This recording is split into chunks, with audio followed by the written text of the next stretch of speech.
Bueno, ante todo, deseo agradecer la inquietud de Secretaría Científica de este tema que me parece muy rico y fundamental en estas épocas.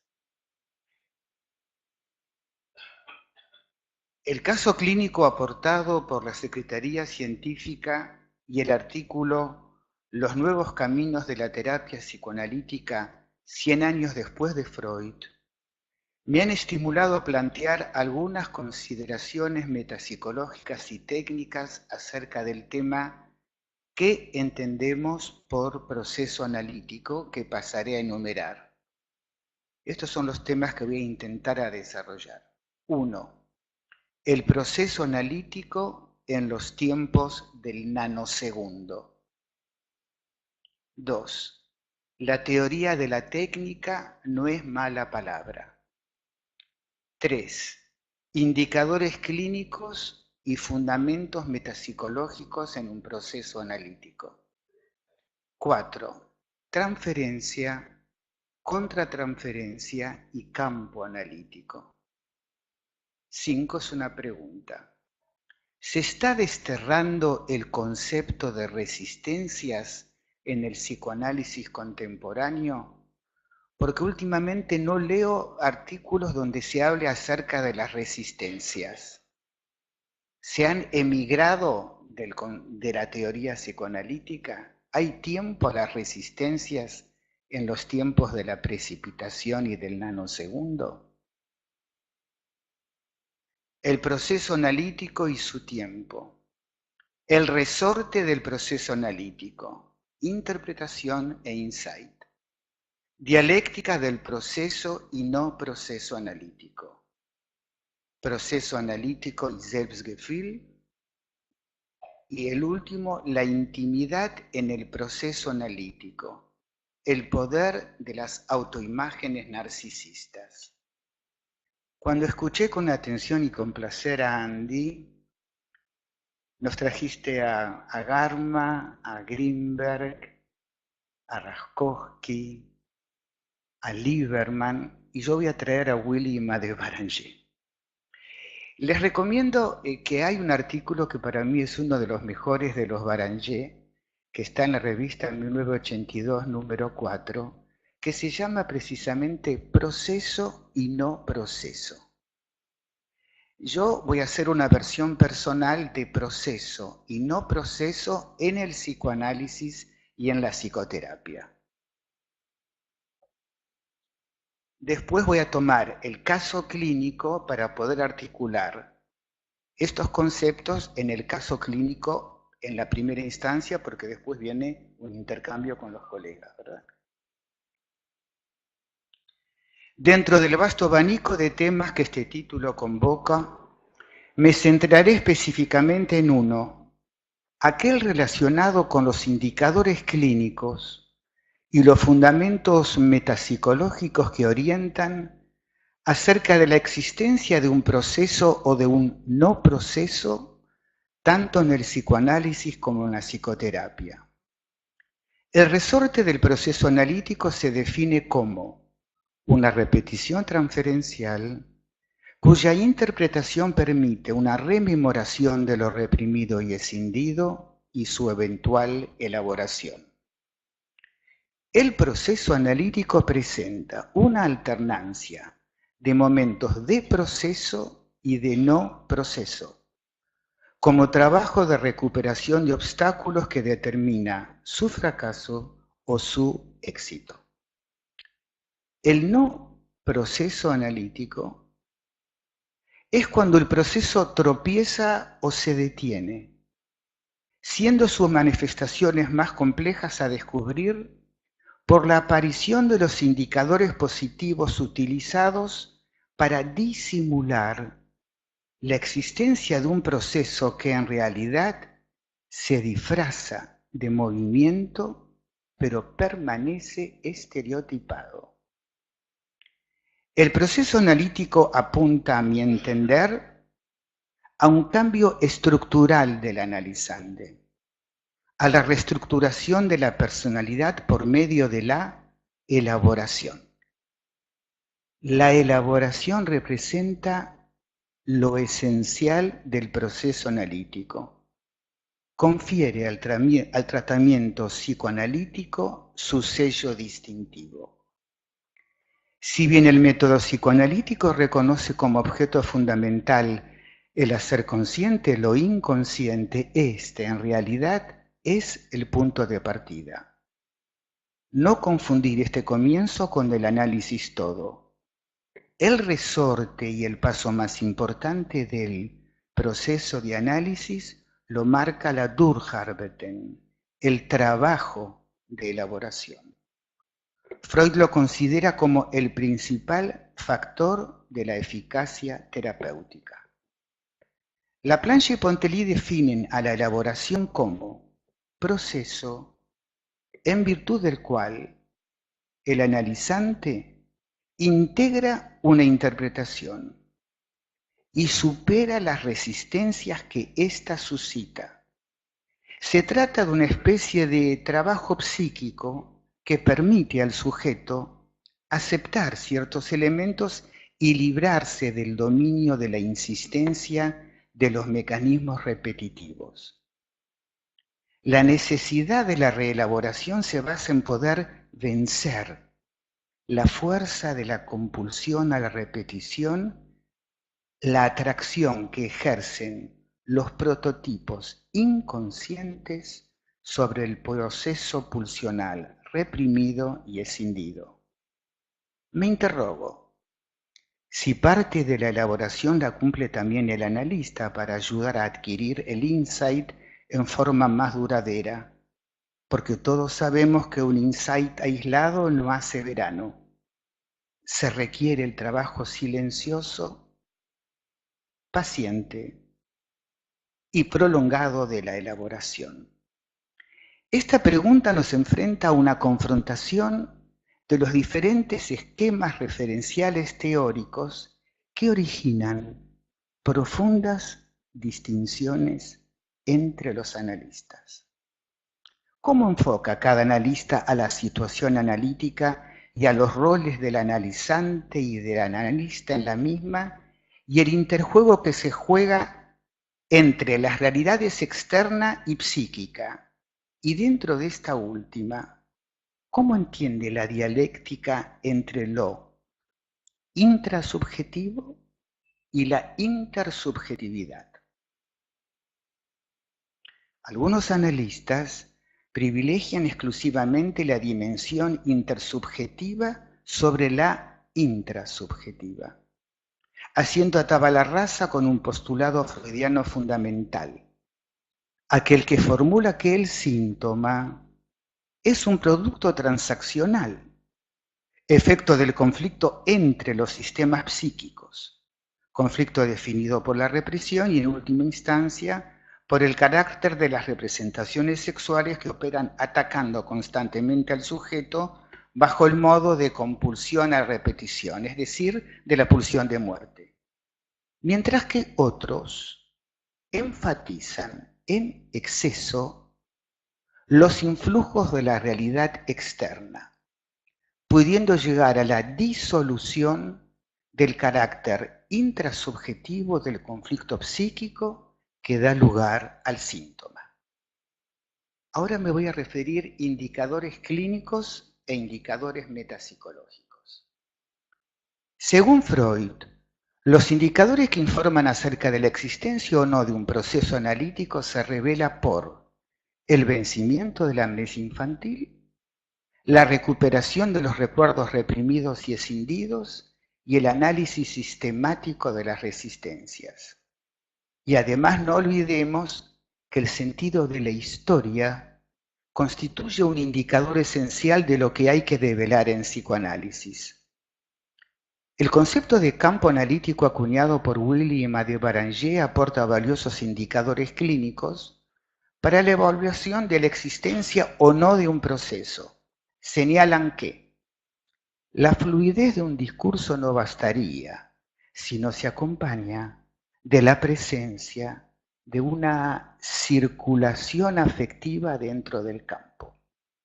La vivencia pura no cura. Solo la convergencia de ambos indicadores, variación del relato y circulación afectiva, nos informa cabalmente sobre la existencia del proceso, para lo cual el analista requiere escuchar al analizante con su mente y con sus afectos. Willy decía, y además con sus propios huesos. La dialéctica entre producción y resolución de la angustia y las transformaciones cualitativas de esta jalonan el proceso. El indicador más valioso son los momentos de insight, pero todavía queda por diferenciar el insight verdadero y el pseudo insight, destinado por el sujeto a autoengañarse y engañarnos acerca de su progreso. El insight verdadero se acompaña de una nueva apertura de la temporalidad. La temporalidad circular de la neurosis se abre hacia el porvenir. No hablaré acerca del baluarte de la parasitación, del impas y de la reacción terapéutica negativa como manifestaciones del no proceso por la limitación del tiempo.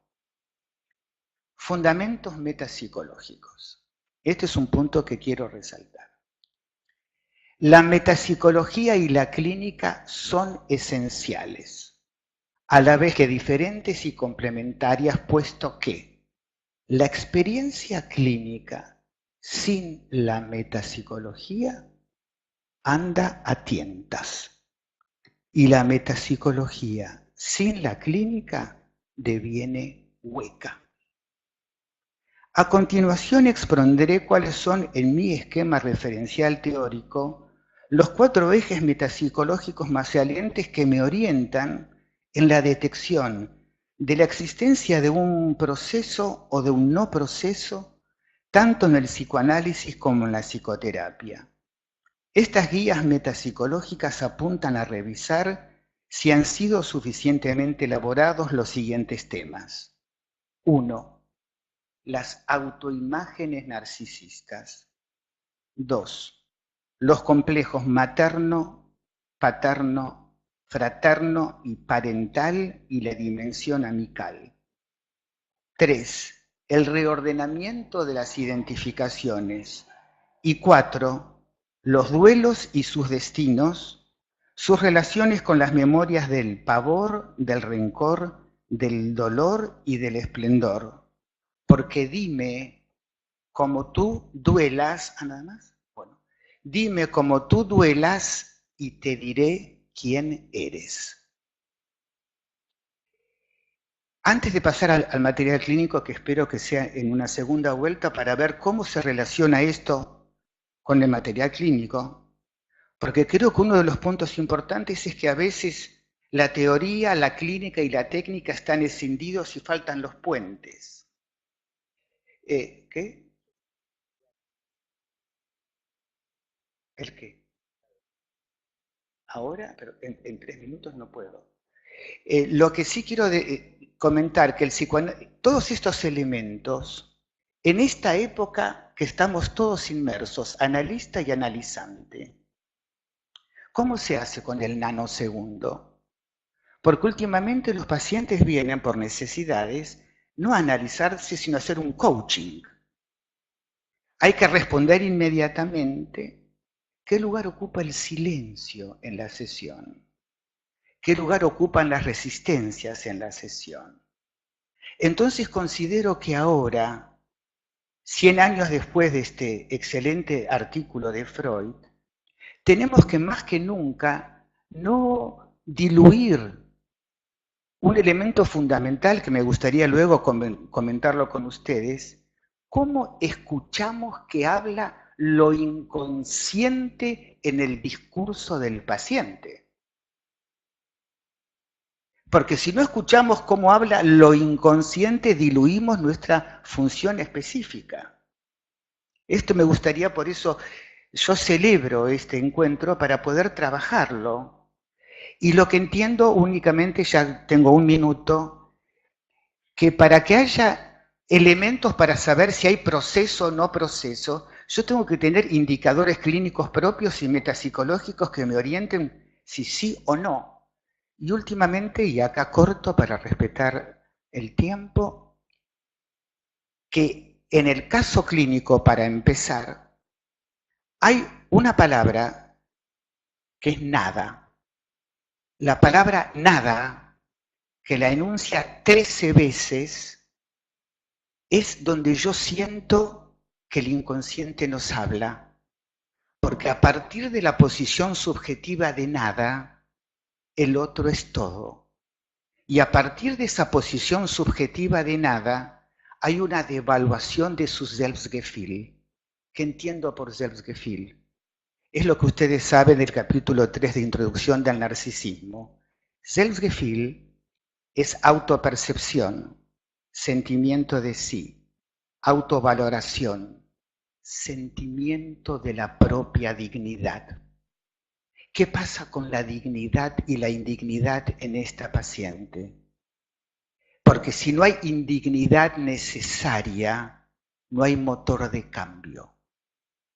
Entonces considero que las autoimágenes narcisistas son las representaciones figurativas que develan lo más abisal de la identidad del sujeto.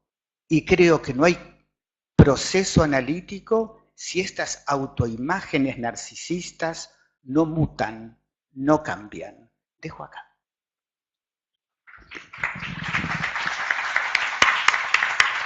Sí, gracias.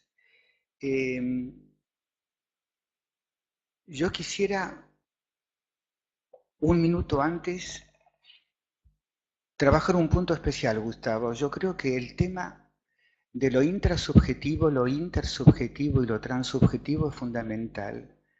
También depende cómo cada analista le da importancia al objeto interno o no, qué lugar le da a lo escindido y a lo reprimido. Y creo que es muy importante otra vez cómo escuchamos el material clínico de lo inconsciente y cómo habla. Pero para eso quiero compartir con ustedes un pequeñísimo texto de Madé Baranger, que ella decía que teoría de la técnica no es mala palabra, porque este artículo que la Secretaría Científica nos aporta para que revisemos es sobre técnica. Pero ¿qué diferencia hay con teoría de la técnica? Me inclino a mantener esta denominación y a reivindicar la noción de teoría de la técnica, tanto para la enseñanza en seminarios como en las supervisiones y en general en nuestra práctica privada y en nuestra reflexión sobre lo que estamos haciendo. Es precisamente de esta reflexión que se trata. Llama la atención. En la literatura psicoanalítica, por lo menos en aquella a la que yo tengo acceso, la poca cantidad de trabajos que versan propiamente sobre teoría de la técnica. Trabajos sobre técnica hay muchos. También trabajos sobre psicopatología y trabajos teóricos metapsicológicos que intentan precisar más y profundizar en los conceptos. Sobre teoría de la técnica, explícitamente hay pocos. ¿Por qué será? ¿Qué se entiende? ¿Qué entiendo yo por teoría de la técnica? Creo que responde a la curiosidad o necesidad de comprender más ajustadamente lo que estamos haciendo. Muchas veces como artesanos. Esta palabra no es denigratoria. Poder explicitar para nosotros mismos y para los demás qué finalidad tiene nuestra acción, cuáles son nuestras metas y los instrumentos que pensamos usar. Ahora voy con esto al material. No sé si ustedes han leído el material, pudieron leerlo. Yo me permito hacer un pequeñito ejercicio con todos para leer el sueño y ver cómo se puede leer desde distintos enfoques y si hay proceso o no hay proceso. ¿Qué entendemos por proceso? Primero, un tema muy importante. ¿Qué entendemos por un proceso? Es la resolución de los síntomas. Últimamente, ¿se están trabajando sobre los rasgos de carácter de los pacientes? Y uno piensa que uno cuando interpreta y trabaja, ¿también apunta a un cambio estructural del paciente? Creo que con este momento de nanosegundo apunta a muy diferentes posiciones del analista. Esta paciente viene por propio motivo de consulta, no es enviada, tiene un deseo de análisis y está anegada de angustia. Viene por angustias. Ella no tiene que saber qué tipos de angustias son. Si sos angustias edípicas, narcisistas, prefálicas. Ella viene por angustias. Y viene permanentemente porque siempre parte que ella es nada. Entonces, si ella es nada, se coloca en una posición de comparación masoquista donde idealiza e idoliza todo lo otro porque ella afirma que es nada. Porque cuando uno tiene una autoimagen narcisista de nada, la autoimagen es performativa. La palabra es. No digo yo soy como una nada, soy nada. Al ser nada, hay una creencia psíquica inamovible. Si no se hace duelo sobre esa autoimagen de nada, no va a haber cambio estructural. Pero ¿cómo se llegó a construir la autoimagen de nada? ¿Y cómo deconstruir una autoimagen de nada? ¿Cómo se llegó a construir una autoimagen? Es una cantidad de factores inconscientes, identificaciones, traumas, identificaciones de la vida, prenatales, afectos escindidos y reprimidos, o sea que a partir de la autoimagen narcisista yo puedo colegir cuáles son los procesos inconscientes actuantes y cómo desactivarlos para que el paciente, en lugar de ser una mera víctima de un pasado, pueda en cambio reordenar algo. Porque si ustedes me preguntan a mí, ¿cómo yo llamaría el psicoanálisis? Para mí es la ciencia del antidestino. Para que el sujeto, en lugar de ser una mera víctima de identificaciones heteróclitas y de situaciones traumáticas, pueda comprenderlos, entenderlos, reordenarlos en cierta medida y ser no culpable, pero sí responsable de su propia autobiografía.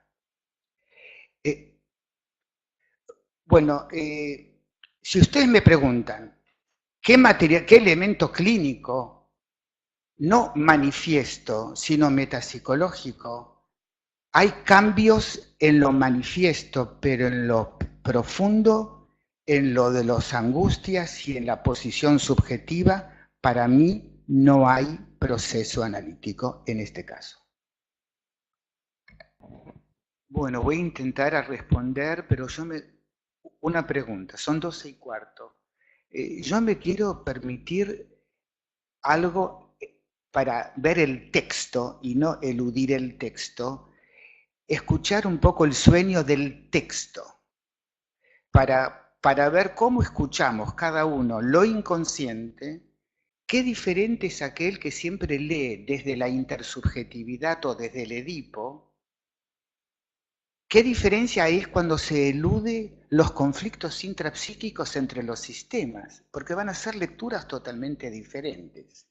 Pero antes quiero responder a los aportes de los colegas brevemente para poder tener un tiempo de hacer un ejercicio con todos sobre el texto. Y si hay proceso o no. Cuando Sara habla fuera de timing y de la frecuencia, esto es todo un tema, la frecuencia, porque hay procesos hay tratamientos con mucha frecuencia y sin proceso. Y la frecuencia no hace al proceso, sino qué lugar le da a lo inconsciente el analista y qué entiende por proceso o no proceso, y depende de sus propios ejes clínicos y metapsicológicos para él, en una segunda mirada, decir este avanza, este no avanza, este queda detenido. Cuando Héctor pregunta cuando no hay un proceso, es lo que vos habrás estudiado, vos venís de otra institución, a nuestra institución. En nuestra institución, los Baranger trabajaron mucho el tema de baluarte. Cuando es el tema, porque transferencia y contratransferencia es una cosa, pero hablar de campo dinámico es otro elemento porque incluye transferencia y contratransferencia, pero además incluye un tercer elemento, que es la fantasía inconsciente básica que comanda inconscientemente a ambos participantes del campo. Y se forma una colusión entre resistencias del paciente y contrarresistencias del analista y forman un precipitado, que a veces se lo llama baluarte y a veces parasitación si es más grave. O sea que cuando incluir el concepto de campo, aquel que lo incluye, no se reduce a las que vos conocés, las 5 resistencias de Freud, sino que incluye también las contrarresistencias del analista que actúan como en una noria junto al paciente y es otra lectura y es un indicador si hay proceso o no proceso, porque requiere una revisión profunda del analista de cómo interviene su historia con ese paciente. Cuando Fermín vos me decís, ¿dónde habla lo inconsciente? En las identificaciones, en el reordenamiento de las identificaciones, ahí está todo lo inconsciente. Nuestra ciencia es la compulsión de repetición. ¿Cómo contrarrestamos la compulsión de repetición? En aquello que se repite, por eso digo, dime cómo tú duelas y te diré quién eres. Un duelo patológico está comandado por aspectos inconscientes que generan esa viscosidad de la libido, que no es una viscosidad, es un afecto que no se puede desasir del primer objeto por la memoria del rencor y del pavor. Con respecto a lo que comenta Marta en la pregunta, todo depende, Marta, de cómo uno evalúa. Lo sintomático es muy importante, pero también para mí es muy importante lo metapsicológico que subyace. Y es importante ver lo que es un insight de un pseudo insight. Y en este caso clínico, lo de Liliana me saca un poco del concepto de proceso. Es una pregunta muy importante, pero me saca del tema, ¿entendemos?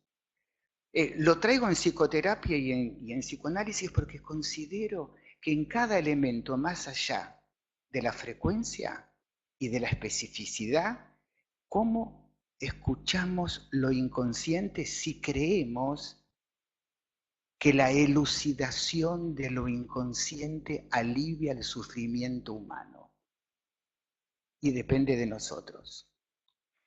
No sé si puedo leer el sueño o no. Pregunta para el doctor Kanziper por Doctor Kanziper, ¿dónde no ve proceso en el caso y dónde sí?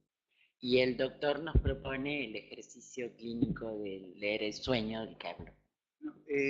A esta pregunta lo voy a ilustrar desde el material clínico, donde fundamento en parte donde sí hay proceso y donde no hay proceso, todo depende de donde uno piense que proceso es el levantamiento de un cierto síntoma o si hay cambio estructural o no en el paciente. Voy a leer, porque este material son 2 años y medio, vas a quedar dormida, te estás quedando dormida. Y en ese momento me desperté. Bueno, no voy a seguir para mostrar cómo en este sueño vemos como que ella todavía está en una posición pasiva, como que a ella le falta su angustia señal para que la despierte. ¿Dónde está la angustia? Y el que la despierta no está en ella, en su propio aparato psíquico, está en un otro, en Marcos. Y cuando le piden a ella que se despierte, ella no puede despertarse y no quiere despertarse y desmiente la situación. No, no, no. No voy a continuar para mostrar todo esto porque ella sigue en la pasividad. Hay un yo que no reacciona. Sería como aquel personaje de Borges, de Sherlock Holmes, que dice que esa persona vive en tercera persona. No hay un yo, es un él. Entonces pasaron 2 años y medio, pero ella sigue desmintiendo y no puede comandar su angustia. Entonces me pregunto, acá, ¿hubo un cambio intrapsíquico en la paciente? ¿Hubo una modificación?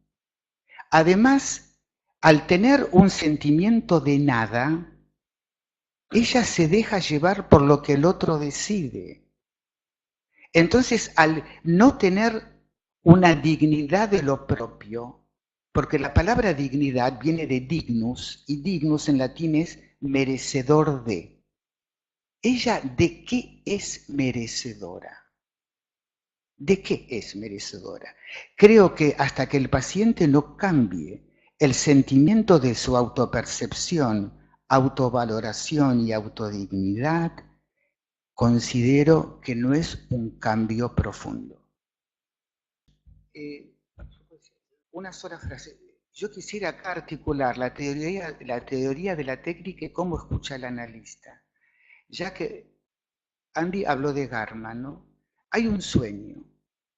En el sueño, ustedes como yo tenemos la formación freudiana, garniana. ¿Cuál es el deseo del sueño? ¿Y cuál es la situación traumática del sueño? Y yo considero que esta buena colega, no sé si emplea y hace esa articulación entre la teoría y la técnica y la clínica, porque creo que son esos elementos importantes de poder articular. ¿Qué desea en el sueño? ¿Qué muestra el sueño? Y además ella, que busca en ciertas maestras, en Pilar y en Leticia, modelos de comparación. Si ella va a partir siempre de una autoimagen devaluada de sí, siempre el otro va a ser fantástico. Y además le haría una pregunta muy sencilla que parecería rara a esta paciente. No sé si ustedes saben que la palabra Leticia en latín es la que trae alegría y felicidad. Yo le preguntaría a ella, J, ¿qué lugar ocupa la alegría en tu sesión? ¿Qué lugar? Porque todo es angustia, pérdida, pasividad y contemplación. Porque si ustedes ven este sueño, siempre lo activo está puesto afuera. Entonces, la alegría, que Freud no escribió ningún artículo, ¿es una herejía para el superyo? ¿O es una herejía? ¿Hasta en qué medida ella, y acá vuelvo a la nada, ella también devela que la nada es la madre que siempre estuvo pasiva, contemplativa? Si yo trabajo, ahora Fermín no está, si yo trabajo rasgos de carácter del paciente, tengo que trabajar las identificaciones primarias. Si el paciente nunca las va a trabajar porque son egosintónicas. Si no las muestra el analista, nunca va a haber un cambio. Entonces considero de cómo trabajo es tratando de desmontar esa autoimagen de nada y ver cómo toda la historia se condensa y se expresa a través de este significante nada, y ahí, para mí, más allá de la frecuencia, está lo inconsciente actuante. Ahora te pregunto, Andy, si esta persona está identificada inconscientemente con una madre pasivizada que acepta cualquier denigración del hombre, esta buena persona que viene a sesión que busca una segunda sesión. ¿Cómo lo va a poder superar si vos sabés, tanto como los colegas de acá, que estas identificaciones son inmediatas, directas y no son conscientes? Si el analista no las marca, ¿hasta en qué medida ella no puede desasirse y reordenar estas identificaciones primarias? ¿Cómo va a poder? Porque lo que trae, lo poquito en el material, es una madre como una hoja al viento, que no tiene ningún yo actuante. Entonces considero que esta diferencia de lectura psicoanalítica hace a diferentes procesos. Y es evidente que, acuerdo totalmente contigo, que lo del sentimiento de sí y que lo que más deprime es el componente de la vida amorosa en el sentimiento de sí. No tanto ser amada, sino las frustraciones de no poder activamente amar.